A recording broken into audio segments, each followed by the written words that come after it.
we start our journey going back to Saturday, August the 16th. So that's 2 Saturdays ago, August the 16th. Craig and we visited some dear friends of ours, and they run a ministry called Touch of Heaven. And it is, there's a picture of it from their website. So it is in Lead Hill, Arkansas, which is about an hour away from where we live, where our farm is in Blue Eye, Missouri. And so they have a beautiful 600-acre property. It is on Bull Shoals Lake, which is a beautiful area. And they are building a retreat, a Christian retreat, a place of worship, healing, and prayer. And it is just a very, very big operation that they have. God has given them a huge dream, and they are in the process of building this place. And it's really, really exciting stuff for the kingdom of heaven. And we had not seen them in several years. So we met them about 4 years ago now, and hung out with them for a while. They're just awesome. We love them so much. And then their lives got crazy. Our lives got crazy. And so we just kind of lost touch with each other for a while. And so about maybe 3 to 4 weeks ago, they contacted us out of the blue. And so we were so excited to connect with them again. And so 2 Saturdays ago, we went to their place to hang out with them. And so before I tell you this story that I'm going to tell you, I want to show you some pictures of their place, because I want you to be able to just kind of appreciate how beautiful and wonderful it is out there. So this picture is from their website. And so do you see that big building right there? All right, so that's like the main building. So they actually live in that building, but it's also kind of like the great room, and they have like worship meetings, healing, all kinds of, get-togethers for Christian brothers and sisters there. So, but look what a beautiful location. First of all, they're right on the lake. That's Bull Shoals Lake there.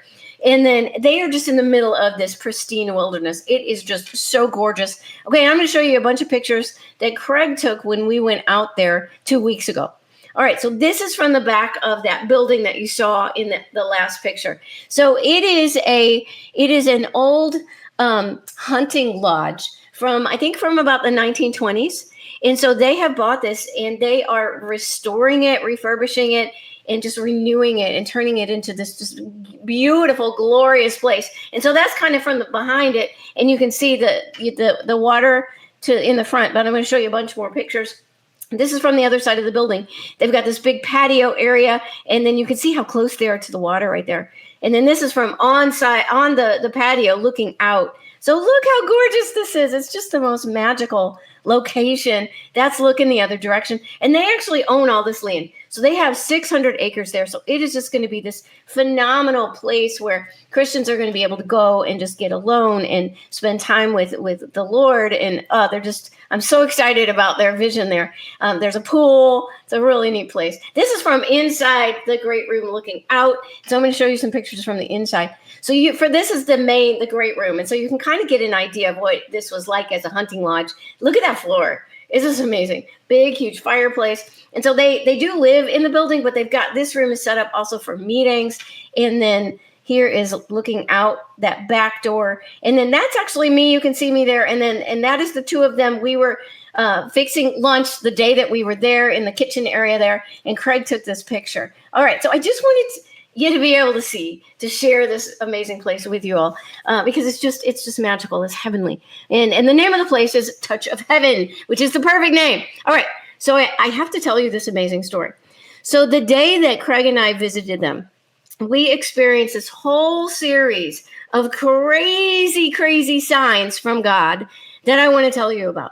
Okay. So on our way out there, the signs started on our way out there. So to get to their place, you have to drive on this gravel road, get off the highway and drive on this gravel road for miles and miles. And so on our way there, let me show you another picture. Let's see.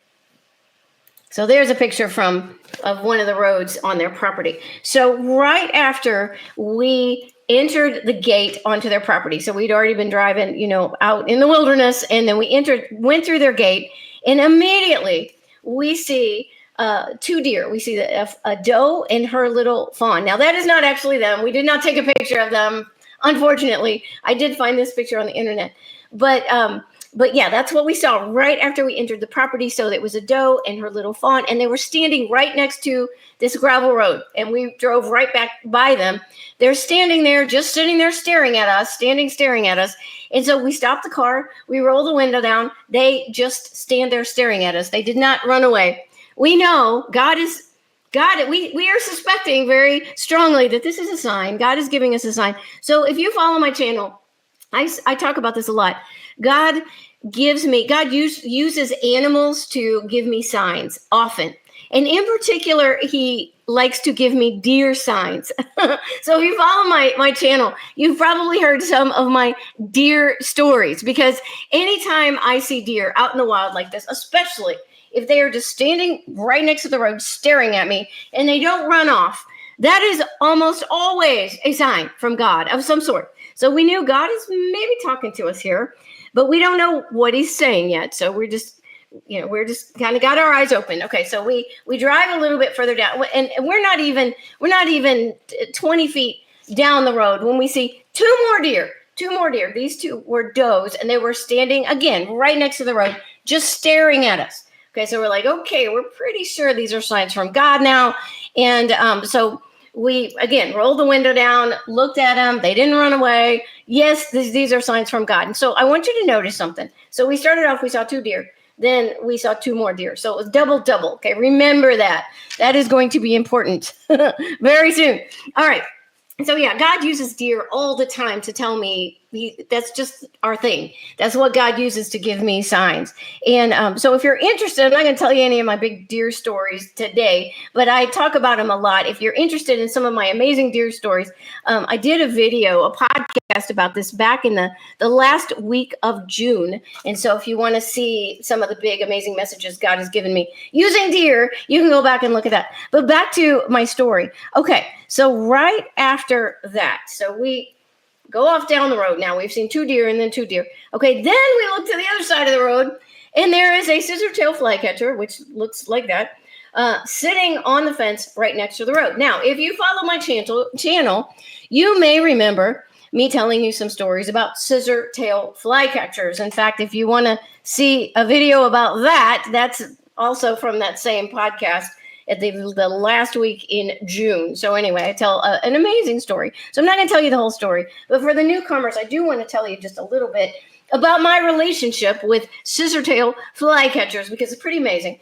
So this book right here is the actual bird book that my parents had when I was a little bitty kid. So this is an old book. This was published in the 1940s. I'm not that old, but this was a book that my mom and dad had. So this is the book that when I was a little kid, I used to read this book cover to cover. So I was a nerdy little kid. So I would read books like this cover to cover, and I would read encyclopedias and things like that. So I loved this kind of stuff. That's just what a weird little nerdy kid I was. So in this in particular, this is Roger Tory Peterson's Field Guide to the Birds. He has all of these amazing color plates in the middle. And so as a little kid, I loved these. And I had this one bird in this whole book that was my very favorite bird in the entire book. And I don't know, the lights are too bright for you to really see it very well.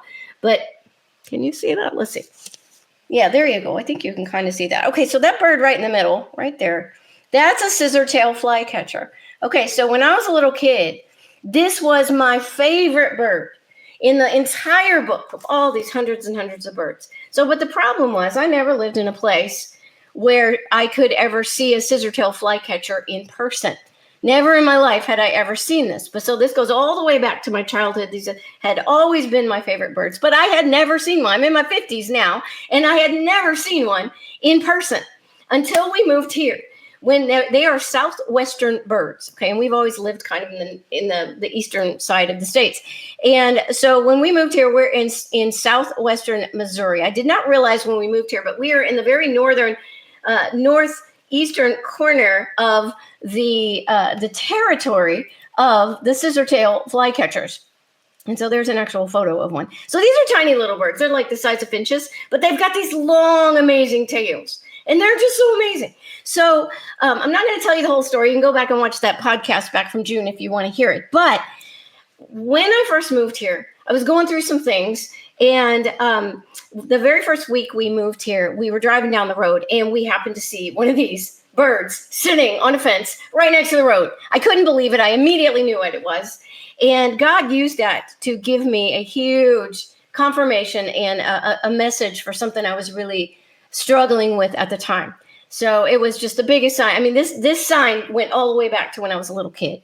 So it was an amazing, amazing sign. So anyway, now we live here where we do see them sometimes in the summer, but we don't see them very often. So even now that I see them now occasionally, it's still, every time I see one of these guys, it is a sign from God of some sort. So we just saw those deers, remember, double, 2 deer. Then we drive down a few more feet. We look to the other side. Well, there's one of these scissor-tail flycatchers sitting on the fence right next to the road. He's just looking at us. We stop. We look at him. He stares back. Okay. So the reason these birds are called scissor-tail flycatchers is because of the shape of their tail. So you see how his tail is kind of split. So when they do this thing where they will fly up and they will split their tail. And I've actually had them like fly up in front of me and hover in front of my face and then do their tail like boop and then fly off. Yeah, sign from God. So anyway, notice that these are double birds because they have that split tail, double birds. Okay. So we saw the one and then we're like, okay, God's talking to us. And then we drive just a little further. There's another one. I've never seen 2 of them together ever in my life until this day. So there were 2 scissor-tail flycatchers. So notice again, we have double. Okay, double signs. Okay, and the moment after we saw the second one, so we know at this point, God's talking to us. He's given us signs. We don't know exactly what the sign is yet, but he's definitely talking. And right after that, God gave me a word, and he said this. He said, whatever, so we're going to visit our friends, remember? And he said, whatever they ask you to do, do it. Whatever they ask you to do it. Okay, so it was a very clear word. Had no idea what that might be. They have all of these ministry projects that they're working on. So we thought, well, maybe they're going to ask us to help with one of these projects. We don't know, but we know we got a very clear sign from God. So, okay. So we're just going to wait and see what happens. Okay. So we get there and we had a great visit. And then while we were there, they took us around on driving around their property to show us what they've been doing on some of their projects since we saw them last. And so we're in this big 4-wheeler side by side. And so we get to this place where we're kind of high up and there's like this deep ravine. And at the bottom of the ravine is a big pond, water. And so when we get there, there are 4 golden eagles in the bottom of right on the water, right below us. And so when we get there, it kind of stirs up the golden eagles. And so they start flying. And because we're up so much higher than them, they're flying around right next to us, like right at the same level as our side by side. And so we're sitting there just kind of astounded watching these 4 golden eagles. And again, that's not my picture. We didn't get a picture of them. So, but that's a golden eagle. And there were 4 of them. And they kept flying around in a circle right next to us. And 2 times they looked like they were going to fly off and they flew off and then they came back and then they circled around some more. So I was just astounded. So where we live, Southwest Missouri, we see eagles occasionally. We see bald eagles fairly regularly. We do see golden eagles sometimes, but not that much. And I've never seen 4 golden eagles at the same time together like that. And so I commented about that to my friend, how weird that was to see 4 golden eagles. And she turns around to me and she says, oh, God uses the number 22 to talk to me all the time. That's my number that God uses to give me signs all the time. Well, I just about fell out of the side by side when she said that, because you know what 22 is? 22 is double. So God had just been giving us all these double signs. And then she turns around to me and says 22. She has never mentioned this to me before, so I had no idea. God does work that way with a lot of people. He doesn't use numbers with me, but I know a lot of people where there's a particular number for whatever reason, and God uses that to give whoever it is signs. Okay, so that's her number, 22. She didn't have any idea about all of our double signs that we had seen on our way in there because we had not told them yet. So yeah, just about fell out of my chair. This is another sign from God, double, all this 22, double. So it was just crazy. So we had a great visit with them. We went back to their place. We had lunch. And then we did Litos Ergos communion. We always do that with them. And I sang on key. Some of you know what I'm talking about. So anyway, it was just a wonderful visit. So, and then we're like, wait, what are they going to ask us to do? So they asked us to do one thing. And it was to visit this praise and worship service with them that was going to be at this church in Harrison, Arkansas, a week from then. So the next week. So yeah, we're like, yeah, okay. That's easy enough. So honestly, if God hadn't given us the word that he did, we may not have agreed to go because it was in the evening. And Craig and I are just, fuddy-duddies. We don't go out in the evening very much. So, but because God had given us this word, we knew we're supposed to go. So we immediately said, yes, of course, we're going to go. I'm so glad that we did. So then as if we even needed any more signs, when we got home, I want to show you what we saw, what was waiting for us when we got home. So that's our farm.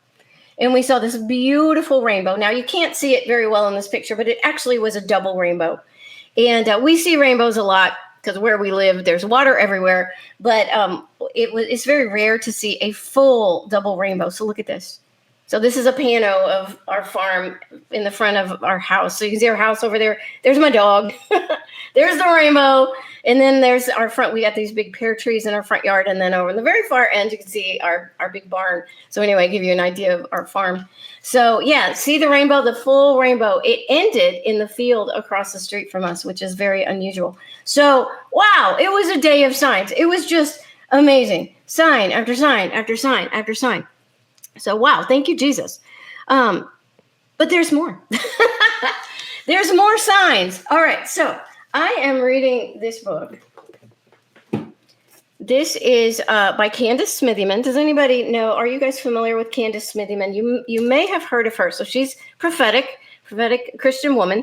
She led up you may have heard of the Million Women March on Washington, D.C. that happened last year, right before the election. Okay, so she's the one who led that. She works with Lou Engle on this. And so she's neat. I've met her a couple of times. So I met her back in October when she was talking about this Million Women March. And I bought her book. She has a lot of books, but I bought this one. And so it is prophetic revelations from the Hebrew calendar. So this is a book. She goes through the Hebrew calendar for a whole year. And for every day, God has given her a prophetic word for each day. And then she kind of takes you through the Hebrew calendar and tells you, teaches you about the Hebrew calendar, the Hebrew seasons and all. And so I bought this book. And then at the beginning of January, God told me, I want you to read this book this year. And so I've been reading this every day. I read whatever the reading is for that day. And it's been great. I love it. And particularly in the past couple of months, it has just been like God has used this book to speak to me. And he does that a lot. When you open yourself up to watching for communications from God, then your Bible readings, whatever Christian books you're reading, anything God can use to give you signs. And so he's been doing that in this book a lot. All right, so I read this in the morning. So the day after all of that stuff, all those double signs, I open this book to read. And what do I find? Well, first of all, I discovered that the day before, which I had not realized this, but the day before was, guess what day it was on the Hebrew calendar? Yeah, Av, the month of Av, 22. So remember, that was her number, 22, and it's double. So one more. What are the odds? This was absolutely another sign. And then here is what I read in the book that next morning. God is building your foundation right now. He is straightening things and placing you where you need to be so that you will be able to hold the double portion that is on its way to you. Double portion is coming. Okay. Double. If you've been experiencing spiritual warfare, if you've been drowning in fear or discouragement, take heart. Yes, I have been. All of this has come because you've entered through the gate. Remember, all those signs started when we entered the gate, and God is repositioning you. All repositioning is done by faith, which means that you stand in faith for all Christ has already done for you. Your seat is bought by him. You are now found in him. Hold on to your seat in heavenly places. Stay positioned. Open your arms to him. Reposition. God is getting ready to build double on top of you. So this is the message that God wanted to give me and Craig and also our friends, because all four of us have been going through a lot of spiritual warfare in different kinds of struggles over the past several months, several years, last year in particular. And so anyway, this was one of the ways that God gave us this huge encouraging message. This is also an encouraging message for you. If you have been struggling and going through spiritual warfare in times of difficulty lately, you're watching this podcast. It's not a coincidence that you're watching this podcast. So God is giving you an encouraging word too. So keep your eyes open. God wants to bless you. He is repositioning you and wants to give you a double portion of his blessings as well. Okay? All right. So anyway, that was that day. Wow.